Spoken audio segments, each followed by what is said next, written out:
বাড়ির সামনে মেলা আসলে যা হয়, রাত্রি বাজে 10টা থেকে 10:30 ওই সময় মেলাতে যাচ্ছি দেখো। আমি আর আমার ভাগনা, ও এসেছে এই মেলার জন্যই, মেলা ঘুরতেই এসেছে আর কি। তো সন্ধেবেলা একবার গিয়েছিল, প্রচণ্ড ভিড় হয়েছে, এই কদিন বৃষ্টি ছিল বলে আজকে প্রচণ্ড ভিড় হয়েছিল।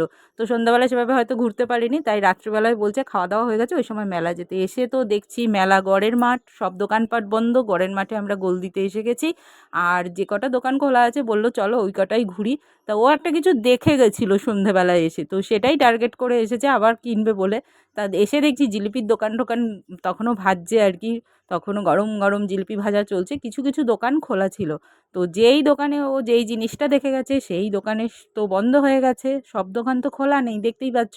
কিছু কিছু দোকান খোলা, কিছু কিছু দোকান বন্ধ। আরে বাড়ির সামনে মেলা বলেই কি সারা রাত খুলে রাখবে? তো সব সময় যে খোলা থাকবে তা তো হয় না।